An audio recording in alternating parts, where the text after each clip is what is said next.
Assalamualaikum warahmatullahi wabarakatuh. Salam sejahtera bagi kita semua. Rekan-rekan Sivitas Akademika Fakultas MIPA UI, kita bertemu kembali dalam acara Kongko bareng alumni FMIPA UI. Di episode ke-7, nama saya Ari Wijaya, akan memandu acara ini sampai selesai, dan kita hari ini kedatangan tamu alumni beberapa orang. Ini kayaknya superhero semua yang datang. Oke, saya akan perkenalkan Mas Joko Gunawan dan juga Mas Hendro juga sudah hadir, dan ada Pak Al Hadi yang juga sebagai partner dari Mas Joko Gunawan dalam membantu create atau desain dari alat yang dibuat bersama. Oke, halo Mas Joko. Halo Pak Halo Al, juga. halo Mas Hendro. Selamat malam, Bu Ri. Iya, ya, kita semua di sini ketemu untuk acara Kongko bareng alumni FMIPA, dan kayaknya ada alat yang harus kita bahas malam ini.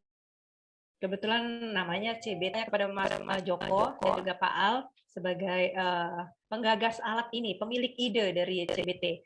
Mas Joko, CBT ini apa sih Mas Joko? Coba tolong diceritakan. Karena katanya Mas Joko ini yang punya ide alat. Silakan Mas Joko. Ya, terima kasih atas kesempatan yang baik ini.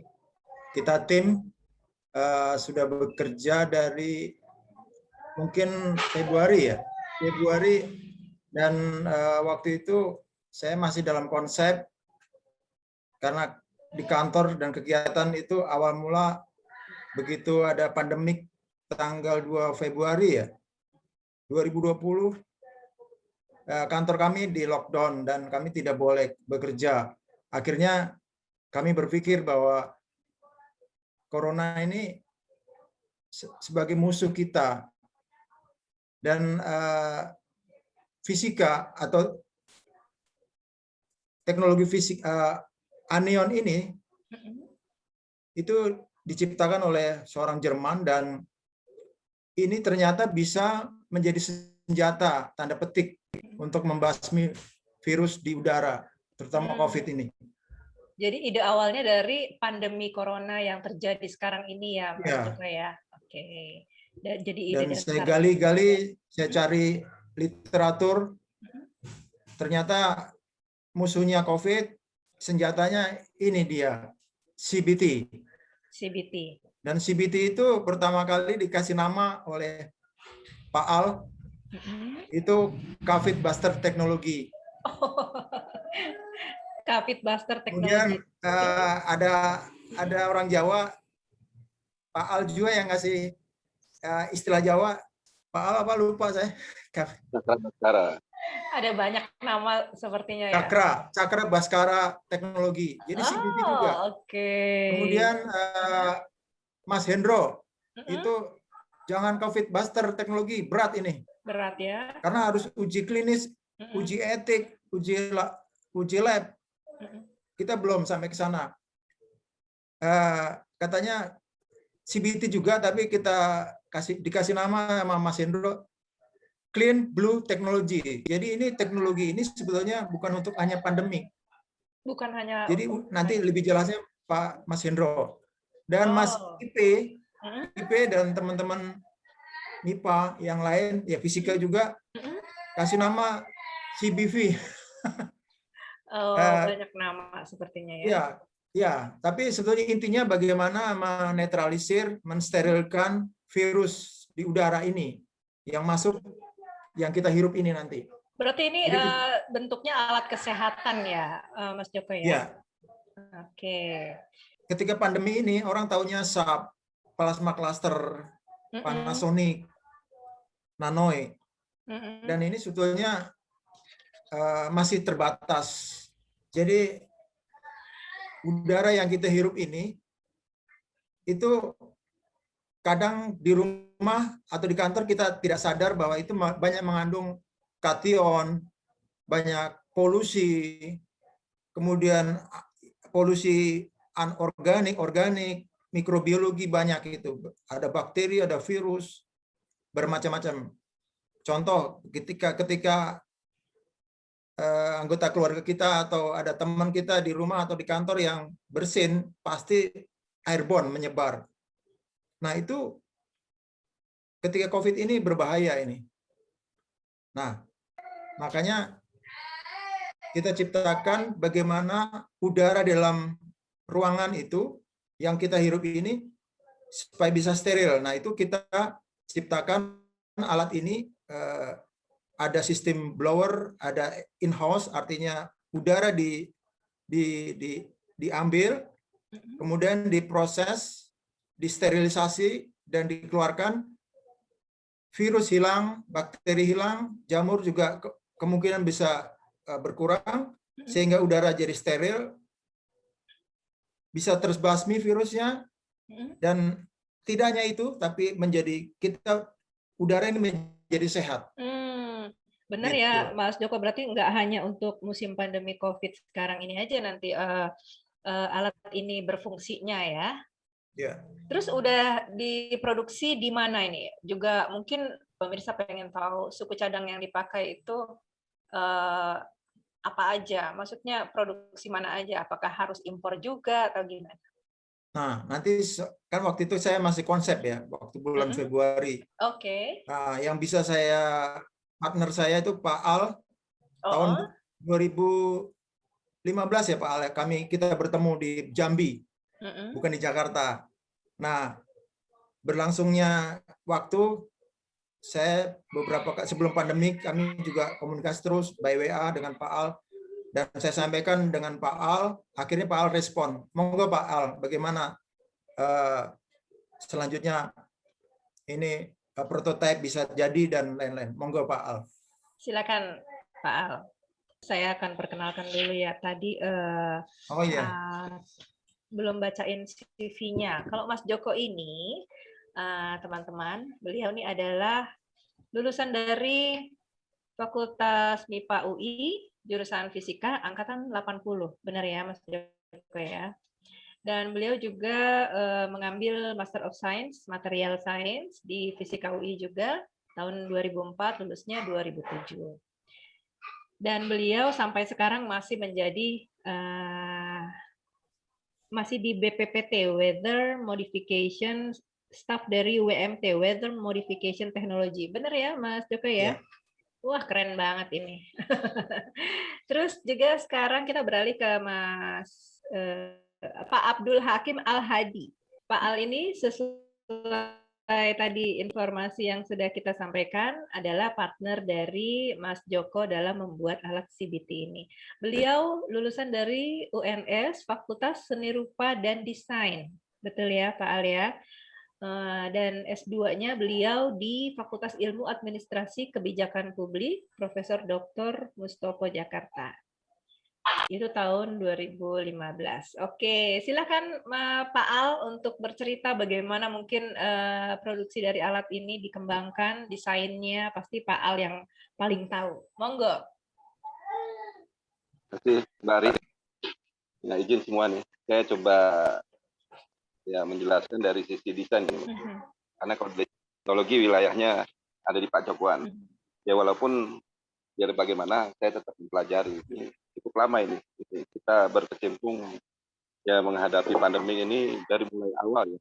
Dari mulai Februari itu memang kita sudah ada pertemuan ketika sudah ada informasi adanya pandemi, karena memang interestingnya dari Pak Jokoan ini secara formulasinya memang kita dapati ini sesuatu yang sangat sesuai. Jadi mungkin kalau boleh saya kilas balik ini. Pertama memang alat ini difokuskan untuk dalam ruangan, di mana memang kita targetkan di mana alat ini bisa berfungsi untuk memberikan proteksi terhadap aktivitas dalam ruangan. Jadi dari mulai hunian, perkantoran, ya, ruang kerja, ruang sekolah, ruang ibadah. Dari sana akhirnya muncullah dari sisi fungsi ya kita coba eksplor dari sisi desainnya yang akhirnya menjadi beragam secara varian, baik dari sisi tata letak gitu ya, ada yang portable di lantai standing, ada yang portable di meja, Mhm. ada yang hanging wall, ada yang model sailing juga, sampai model lampu gantung. Jadi Oh.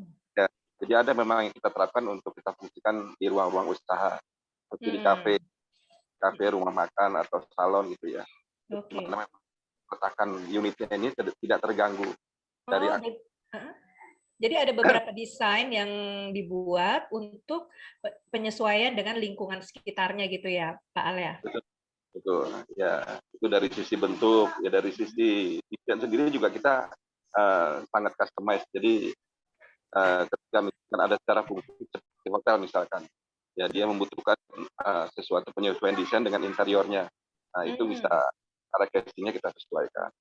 Tapi masing-masing desain, sama fungsinya? Tidak ada pengurangan fungsi gitu? Cara teknologinya pencapaiannya sama, tapi Mhm. memang ada keterbatasan. Jadi kalau boleh saya cerita dari integrasi alat ini sebenarnya ada beberapa tahap ya. Jadi yang pertama kali itu yang kita target adalah sterilisasi dari fungsi Mmm. UVC. Karena udara yang kita hisap ke dalam alat itu kita pastikan itu steril dengan UVC. Komponen utama Jadi dari alat ini apa aja sih, Pak Al, sebenarnya? ya, jadi seperti tadi Mhm. kita fokuskan untuk sterilkan udara yang kita masuk hisap ke dalam Mhm. alat ini, kita Mhm. sterilkan dengan UVC. Jadi UVC-nya ini kan tergantung ukuran, tergantung dari desainnya. Jadi ada yang terkecil pun sampai mungkin 8 cm ya. Mhm. Sampai yang terbesar yaitu model T8 itu sampai 30 cm. Itu Mhm. jenis lampu UV. Dari sana kita terapkan, kita mengadopsi konsepnya air purifier. Semuanya itu, konsep air purifier itu kita terapkan terutama dalam hal penggunaan filter. Filter-filternya mulai screen filternya, terus karbon filter sampai HEPA filter. Nah ini kategori HEPA filter juga kita sesuaikan juga sampai yang kata-kata untuk medical grade mereka membutuhkan spesifikasi HEPA filter yang H14, Mhm. nah itu untuk ruang-ruang medis. Jadi kalau yang ruang-ruang biasa ya kita terapkan yang dari mulai H10, H11.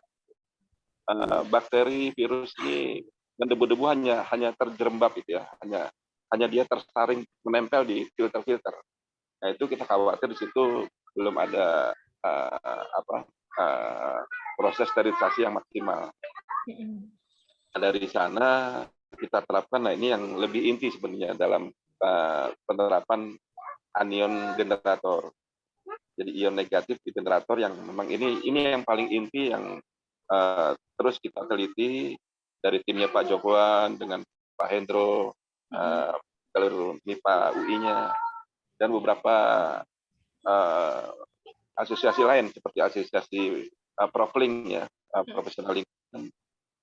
Di FKM juga sudah sempat beberapa kali kita webinar. Mhm. Ya alhamdulillah semuanya hasilnya positif bahwa semua mendukung dalam formulasi yang dari alat CBT ini.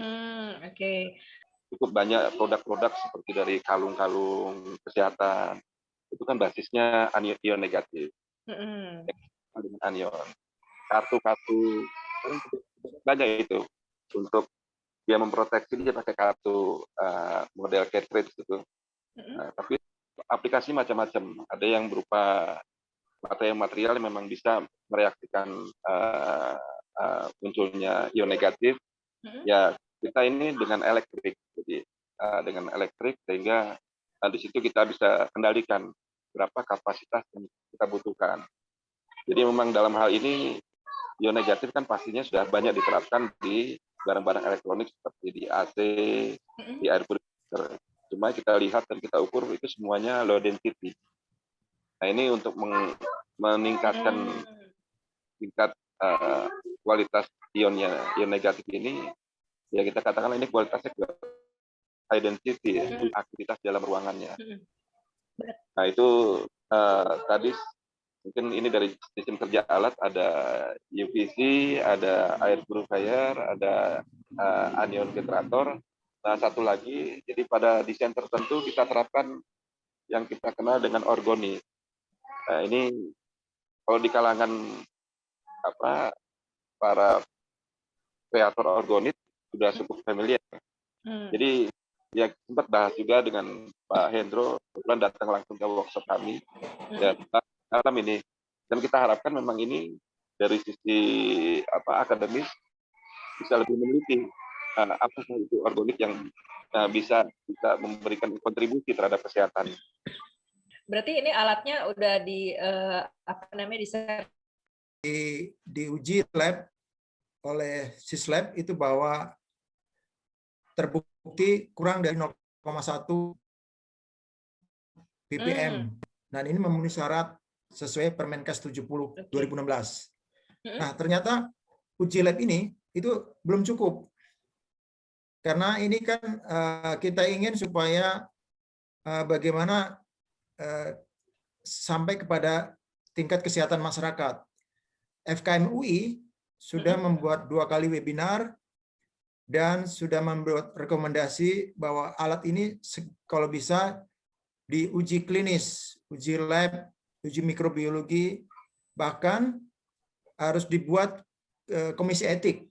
Dan Ketua Jurusan Fakultas Kesehatan Masyarakat UI sudah siap. Nah, masalahnya dana ini belum terkumpul. Oke, dana. Jadi, ya. Ya, dana belum terkumpul. Nah, melalui Mas Indro Purwoko itu mencoba menggalang dana ini. Oke. Tapi belum. Jadi kita masih uji lab Permenkes 70. Nah, ini sepertinya kita sedang harus berjuang nih, sedang terus berjuang. Tapi nah itulah perlunya kita dukungan dari alumni, ketua alumni, alumni MIPA, alumni UI seluruhnya, atau karena ini untuk masyarakat ya sebaiknya bukan hanya UI saja tapi terbuka dukungan ini. Syukur-syukur bisa kita beralih uji lab selanjutnya ya. Oke. Mudah-mudahan uji dan sertifikasi semua yang diperlukan alat ini akan terlaksana ya, Mas Joko. Kita beralih ke Mas Indro. Halo, Mas Indro. Mana nih, Mas Indro? Nih. Halo, iya, halo. Halo Ari, apa kabar? Baik. Mas Indro ini lulusan fisika angkatan 90 ya, Mas Indro ya? Betul. Oke, saya masih ingat banget waktu kuliah nih ketemu sama Mas Indro. Saya suka pinjam buku sama Mas Indro. Iya. Oke, kita ngobrol-ngobrol tentang alat ini nih Mas Indro. Katanya Mas Indro juga bantuin Mas Joko dalam memperkenalkan lewat saluran digital katanya untuk alat ini. Sekaligus jadi fundraiser di kitabisa.com untuk alat ini. Benar ya Mas Indro? Iya, betul. Tolong diceritain gimana nih prosesnya. Oke. Ya, Assalamualaikum warahmatullahi wabarakatuh. Nama saya Indro Purwoko, saya alumni Fisika 90. Jadi begini, saya ketemu dengan Mas Joko ini ketika Mas Joko sibuk untuk mencari cara bagaimana agar alat beliau ini bisa dikenal oleh masyarakat. Itu ceritanya. Kemudian saya coba tanyakan, alat ini sudah sampai sejauh mana? Dari sisi tentu pertama keamanan alat ini, terus kedua apakah sudah diuji secara uji klinis gitu ya. Nah waktu itu saya sempat agak gencar ya promosikan alat ini karena menurut saya itu sudah dilakukan semua. Kemudian saya cek lagi, ternyata info dari Mas Joko adalah alat ini baru diuji di sekitar keamanan, yaitu melalui Permenkes 2016, seperti tadi dijelaskan oleh Mas Joko. Dan saya sempat diskusikan dengan Mas Hendro bahwa untuk promosi lebih gencar lagi, kita tunggu uji klinisnya, gitu ya. Oke, akhirnya salah satu cara yang kita lakukan adalah kita melakukan promosi melalui kitabisa.com. Ya, tentu promosi ini saya kenalkan lewat Facebook, lewat WA Group, dan dulu awal-awal sempat lewat Instagram. Tetapi kemudian saya sedikit kendorkan dulu karena saya menunggu hasil uji klinis. Jadi kemudian ada tipe yang standar. Karena kalau saya promosi secara general aja, nggak menarik nih. Ibaratnya kalau di marketing ya, itu harus ada 1 uji klinis, 2 tipe standar. Supaya alat ini bisa saya secara optimal kenalkan ke masyarakat. Oke, kita geser kalau gitu cara promosinya. Kita sudah mendapatkan beberapa bantuan lewat Kita Bisa dan sempat saya cairkan untuk pembuatan 3 alat. Ya Mas Joko ya. 3 alat ini sudah kita sumbangkan, 1 ke MIPA UI, 2 ke Fisika UI, dan 3 ke Rumah Sakit UI. Ya, alat-alat itu sudah kita sumbangkan ke sana dan mereka sudah pakai di sana. Nah, langkah selanjutnya adalah bagaimana saya harus memperkenalkan supaya masyarakat mengenal gitu kan. Nah, saya seperti tadi saya jelaskan di awal, kali ini saya hanya bisa mengenalkan secara generik. Karena apa? Ketika ditanya resiko uji klinisnya kan belum ada. Jadi memang ini ibaratnya itu kita bicara antara telur sama ayam ya. Kalau saya bicara ayamnya saya ditanya emang telurnya udah ada gitu. Enggak juga, bingung. Makanya saya sempat diskusi beberapa kali dengan Mas Hendro. Kita tahan dulu aja deh seputar kita doang aja informasinya supaya paling enggak ada semacam awareness sehingga bisa idealnya bisa disentil oleh alumni fisika atau MIPA. Nah, gitu kira-kira ceritanya Mbak Ari sampai saat ini. Oke. Berarti cukup ini juga ya, panjang juga cerita dari awal sampai harus didukung fundraiser kita Mas Indro ini. Ya. Oke, kita beralih ke Mas Hendro. Mas Hendro ini sebagai pengurus Iluni FMIPA UI. Saya akan bacakan dulu ini CV dari Mas Hendro. Mas Hendro lulusan Fisika UI juga ya. Angkatan berapa nih, Mas? 87. Oh, 87. Oke. Kita beda jauh ya angkatannya. Dan ternyata Mas Hendro ini pengalaman di bidang apa nih ya? Untuk proyek-proyek seputar event ini banyak sekali pengalaman beliau. Antara lain, beliau pernah menangani proyek Bazaar and Fashion Show di Metro Jaya Police Department. Waduh. Terus Japan Visa Service Office Inauguration, kemudian CFD juga ada ya, Osram Activity. Banyak sekali event-event yang sudah beliau garap selama ini. Oke, keren banget. Fisika ya. Fisika. Sama, saya juga ini nyasar juga nih Mas Hendro. Saya juga sebagai penyiar radio selama 7 tahun lebih. Oke. Mas Hendro ini menjajaki kerjasama pengembangan produk dengan MIPA melalui Lembaga Sains Terapan ya. Bisa diceritakan mungkin Mas Hendro kenapa tertarik untuk memperkenalkan alat ini dan menjajaki kemungkinan kerjasamanya dengan LST? Ya, jadi pada prinsipnya kami Iluni MIPA ini punya program utamanya adalah bagaimana ya kiat-kiat dari alumni itu bisa kita support juga. Dalam hal ini saya ketemu sama Mas Jogun itu udah cukup lama ya. Tahun lalu memang rintisannya memang bukan main. Saya pikir ketika kita berdiskusi itu saya langsung teringat bahwa sebenarnya di MIPA itu punya yang namanya Lembaga Sains Terapan, di mana Lembaga Sains Terapan ini terdiri dari beberapa lab, tentunya keilmuan ya, secara ilmiah, yang sepertinya kalau saya lihat ini peluangnya akan sangat bagus untuk mensupport produk yang disampaikan oleh Mas Jogun.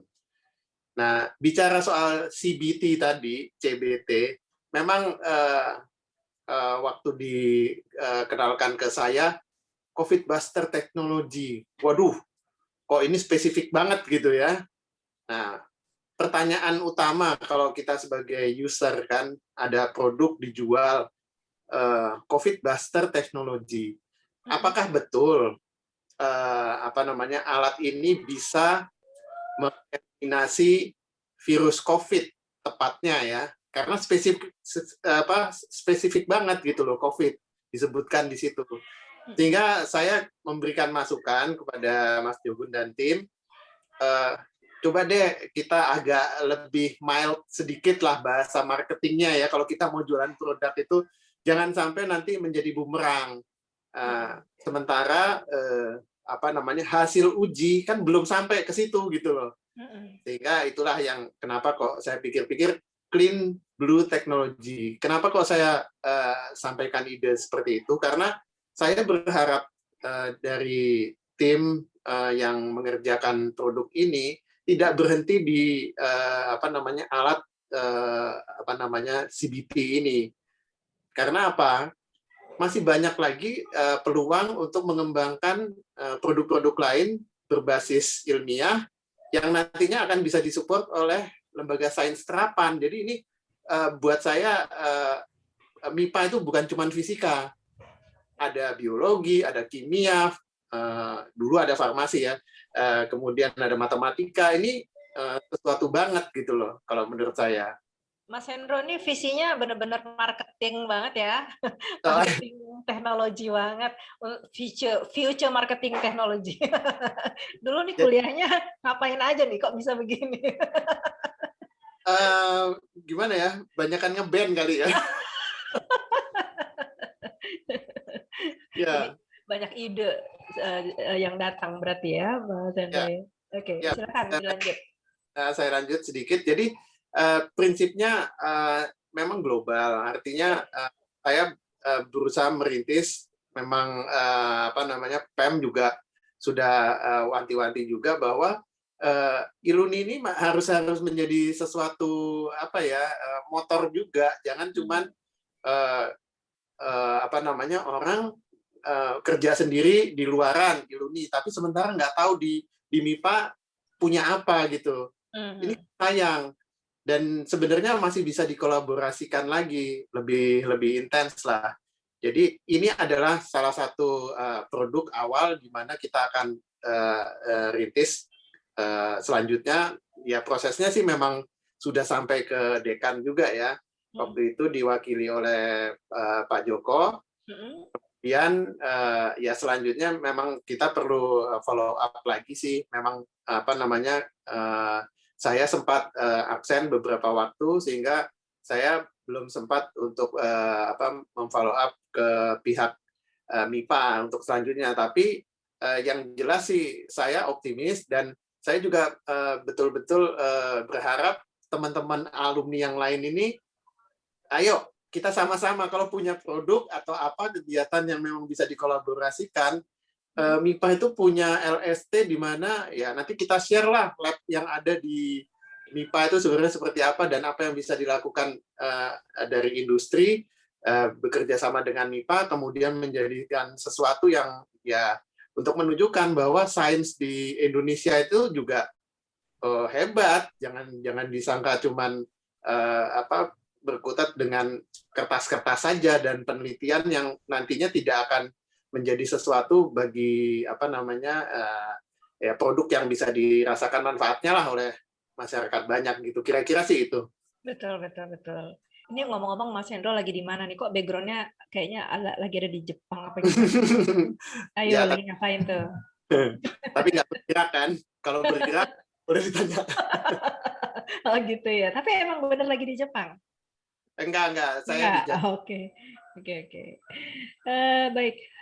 Kita tadi ada pertanyaan yang kayaknya harus dijelaskan sama Mas Indro lagi nih tentang fundraiser. Saya tadi penasaran berapa lama kegiatan fundraisernya, Mas Indro? Oke, ya kegiatan fundraiser ini kita mulai tepatnya Oktober 2020 ya. Nah setelah itu saya sempat kencang sehingga banyak masukan ya dari situ. Kemudian saya diskusi lagi dengan Mas Hendro. Wah, Mas Hendro yang ibaratnya menasihati saya lah. Kang jangan kenceng-kenceng dulu, soalnya klinisnya ini harus kita kejar. Oh ya juga ya, masukan yang cukup positif dari Mas Hendro. Kemudian saya perlahan-lahan saya cuman mainnya di sekitar alumni saja, alumni 03, alumni fisika, teknik yang saya ikutin di Makara UI dan sebagainya. Hanya sebatas itu saja sih. At least nanti kalau sudah ada uji klinis dan saya bisa dapat bentuk yang still atau standar ya, nah saya bisa lebih kenceng lagi gitu. Ngegas lagi. Iya, betul. Berarti sementara belum ngegas, alumni FMIPA mungkin ada yang tertarik untuk membantu juga, itu lewat mana? Masih bisa di kitabisa.com atau gimana? Masih bisa. Sampai saat ini saya perpanjang sampai 30 April ya. Nanti saya bisa perpanjang lagi. Saya bisa perpanjang lagi. Karena adminnya ada di saya. Mas Indro, dulu waktu kuliah kayaknya nggak terlalu nggak terlalu kelihatan, tapi ternyata punya ide kayak keren-keren gitu. Ngapain aja nih waktu kuliah nih Mas Indro nih? Di mana nongkrongnya, di mana? Nggak cuma di kantin pasti. Oke, ini harus jujur nih sama hari ini saya nih. Jadi pertama saya nongkrongnya jelas di kantin, udah pasti. Yang pertama main gaplek, udah pasti, udah jelas ya. Main catur, iya, udah jelas. Jadi sebenarnya saya waktu kuliah itu lebih banyak kerjanya, Ri. Kan saya kuliahnya cuma 20%, nyari uangnya 80%. Oh gitu ya. Karena saya terus terang waktu kuliah biaya sendiri ya. Oke. Gitu, jadi keren. Dari situ di IT-nya saya juga belajarnya itu memanfaatkan anak Gunadarma yang malas ibaratnya ya. Dia yang beli buku, saya yang baca. Dia yang beli komputer, saya yang pakai. Kemudian saya ngajarin dia. Ya dari gitu situlah. Ya. Dapat duitnya dari situ ya. Nah, iya itulah dari situlah saya dari awal masuk kerja itu bukan di fisika ya. Jadi langsung loncat ke IT gitu. Itu ceritanya sih. Kemudian dunia IT kan berkembang ya. Berkembang sampai ke digital marketing. Saya tertarik, apa sih digital marketing itu? Saya pelajari, saya ambil sertifikasinya. Oh begini toh digital marketing itu. Akhirnya ya saya bisalah berkecimpung untuk digital marketing. Itu ceritanya sih Ari. Oh, I see. Ya, kan kita menggali para lulusan FMIPA UI yang keren-keren ini supaya bisa menginspirasi adik-adik mahasiswa yang masih kuliah sekarang. Betul. Oke. Kita kembali lagi ke Mas Joko dan Pak Al nih. Ada pertanyaan yang belum saya lontarkan. Karena saya pengen tahu after sales service dari alat ini bagaimana. Silakan. Jadi seperti yang tadi dikatakan Mas Indro Purwoko dan Pak Al, itu bahwa kita tidak menunggu dana dan uji lab, apalagi dukungan dari Fakultas Kesehatan Masyarakat itu sudah siap. Karena ini masih pandemik dan kita tertantang bahwa ini punya manfaat besar untuk mensterilisasi udara. Akhirnya beberapa teman ada yang tertarik. Jadi teman-temannya Mas Indro Purwoko ini udah banyak nih, berapa unit Pak ya, Mas? Ada 6 lebih gitu. Wah. Luar biasa ini. Jasa marketingnya. Pre-ordernya udah banyak nih kayaknya. Jadi yang melalui teman saya itu ada 6. After sales service-nya itu kita garansi 1 tahun. Mbak 1 tahun ya. Ya. Oke. Gitu, jadi kan mungkin ada yang pengen beli juga kan, jadi tahu bahwa ada garansinya gitu. Betul. Dan langsung bisa ngubungin langsung desainernya Mas Joko. Itu sih jaminan kita waktu itu. Jadi kami mencari prototipe yang tadi yang Pak Al bilang bahwa mendekati dengan produk kita, yaitu air purifier. Ada juga produk lain yang sejenis. Ada beberapa komponen yang perlu kita ganti dan kita tidak pakai, kemudian kita tambahkan seperti orgonit, ada anion generator, ada yang lain gitu. Nah itu saya ambil jaminan, ada yang produk 12 bulan, jaminan servis motor, spare part tertentu 12 bulan, ada yang 2 tahun. Tapi rata-rata yang digunakan teman-temannya Mas Indro Purwoko itu yang 12 bulan. Nah, karena ini jangka panjang, kata Mas Hendro, ini kita perlu juga jaminan after sale service. Jadi servis gratis itu selama 12 bulan.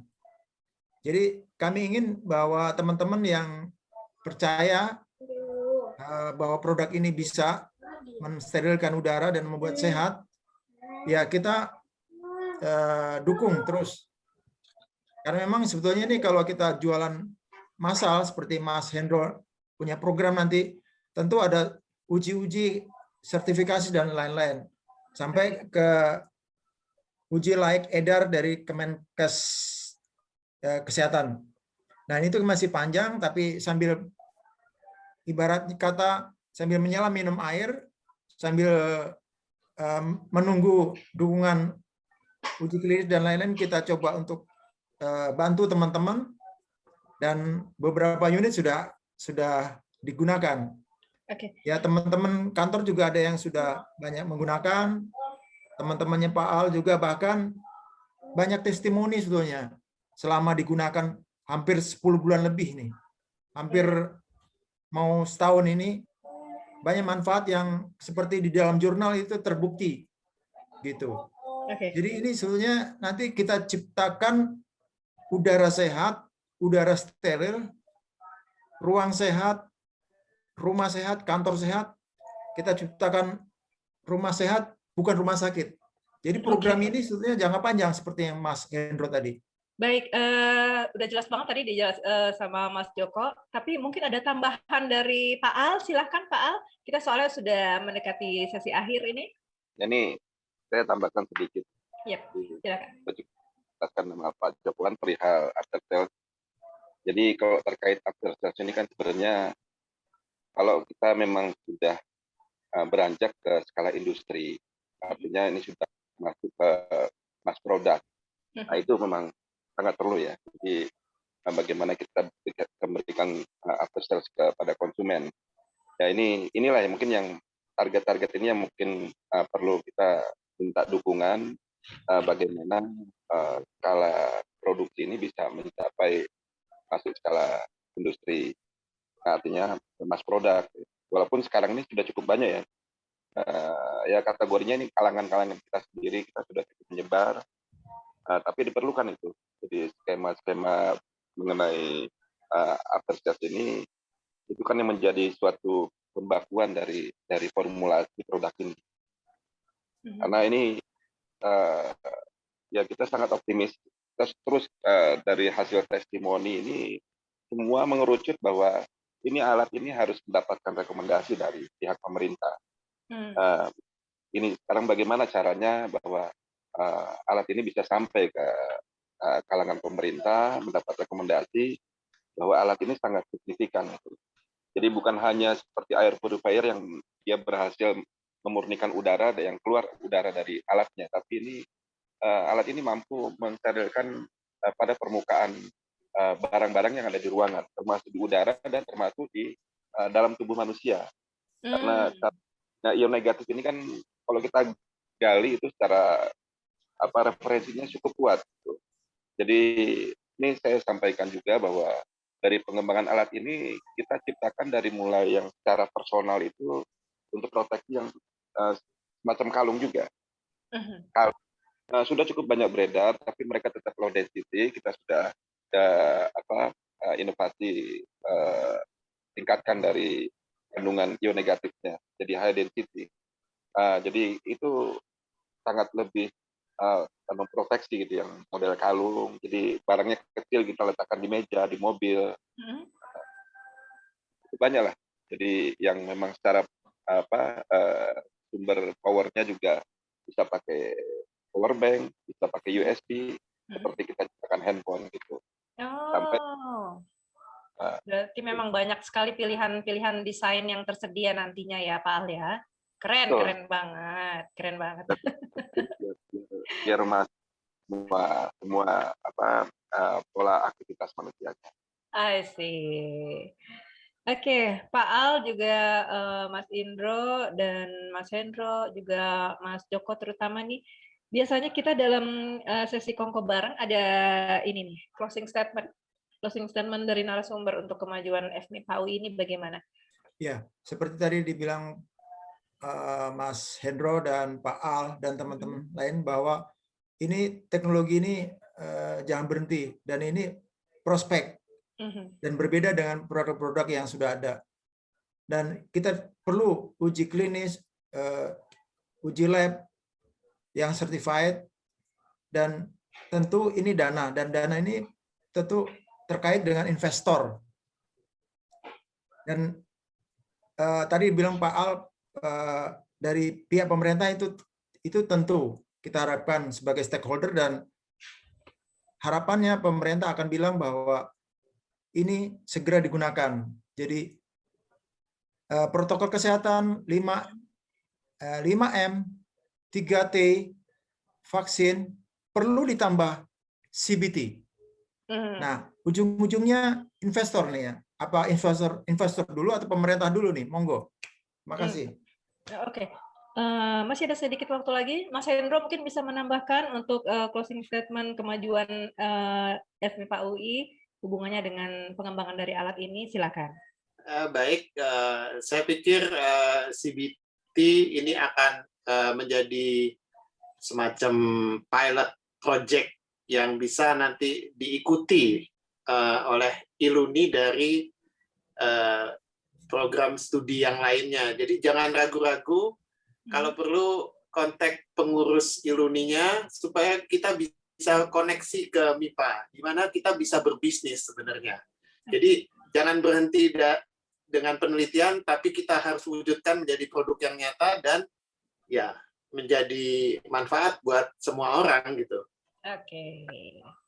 Atau Mas Indro juga ada tambahan? Terima kasih ya Mas Indro. Silakan Mas Indro. Oke, closing statement dari saya, harapannya itu seperti apa yang disampaikan di awal oleh Mas Joko dan Mas Hendro. Saya sedang menunggu 1 uji klinis, 2 standar dari alat ini, maksudnya bentuknya ya dan warnanya itu menurut saya adalah standar, sehingga saya bisa mempromosikan dengan lebih spesifik, punya keunggulan secara kompetitif. Itu aja dari saya, Mbak Ari. Terima kasih. Baik, luar biasa sekali tamu-tamu saya hari ini. Terima kasih atas bincang-bincangnya, Mas Hendro, Mas Joko, Mas Indro, Pak Al. Terima kasih. Semoga perbincangan kita hari ini menginspirasi para pemirsa, terutama adik-adik mahasiswa di FMIPA UI. Rekan-rekan sivitas akademika FMIPA UI sekalian, demikian bincang-bincang kita hari ini bersama para narasumber yang superhero banget nih kayaknya nih, karena ide-idenya sangat luar biasa. Dan episode ke-7 acara Kongko Bareng FMIPA UI ini, terima kasih untuk pihak yang telah bekerja sama atas terselenggaranya acara. Saya Ari Wijaya dan tim Kongko Bareng Alumni UI undur diri. Mohon maaf jika ada kesalahan. Wassalamualaikum warahmatullahi wabarakatuh.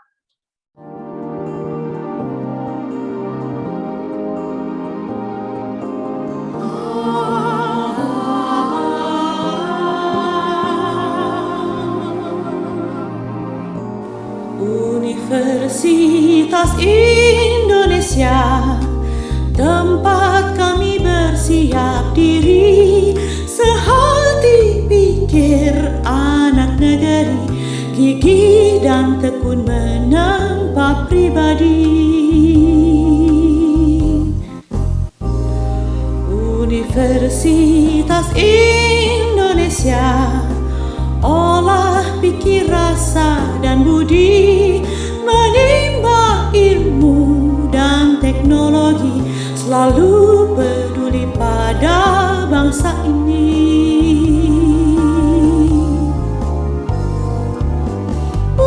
Universitas Indonesia junjung tridharma suci, tegakkan veritas, probitas, justisia, sivitas akademika UI, tangguh dan bersinergi membangun negeri,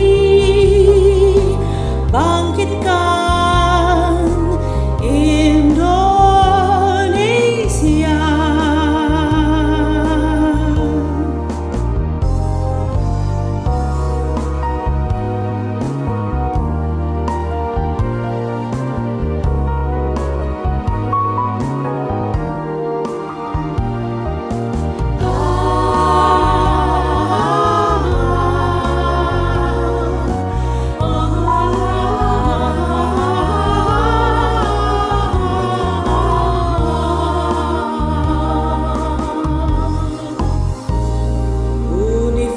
Universitas Indonesia, sekolah pikir, rasa, dan budi, menimba ilmu dan teknologi, selalu peduli.